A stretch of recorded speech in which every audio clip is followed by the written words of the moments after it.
अस्सलाम वालेकुम लिसनर्स। ज़ेर समंदर कायम दुनिया का वाहिद पोस्ट ऑफिस। दुनिया में एक डाकखाना ऐसा भी है जो मुकम्मल तौर पर पानी के अंदर मौजूद है और यहाँ से आप वाटर प्रूफ डाक पूरी दुनिया को भेज सकते हैं। ये पोस्ट ऑफिस जनूबी बहरुल काहिल के एक छोटे से मुल्क वेन्यूवाटू के साहलों के करीब मौजूद है, जिसका इफ्तिताह 2003 में किया गया था और ये आज भी काम कर रहा है। ताहम ये बहुत गहराई में मौजूद नहीं और इसे बामुश्किल 10 फीट या 3 मीटर गहराई में रखा गया है, जो यहाँ मौजूद 80 जज़ायर में से एक हाइडवे जजीरे के पास मौजूद है।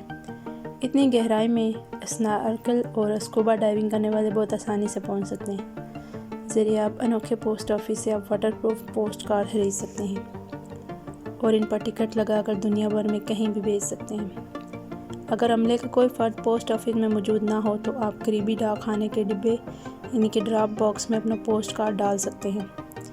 वेन्यूवाटू पोस्ट ऑफिस में मौजूद क्लर्क स्याही की बजाय हाथ मोहर लगाता है ताकि मज़ीद कार्रवाई की संद रहे। डाक खाने का ड्रॉप बॉक्स अक्सर समुद्री रेत से भरा होता है और इसके लिए आपको थोड़ी मेहनत करना होगी। हर 24 घंटे बाद डाक खाने का अमला इसे खाली कर देता है, लेकिन पहले इस बात को यकीनी बना लें कि आपने जजीरे से वाटरप्रूफ डाक खरीदी है।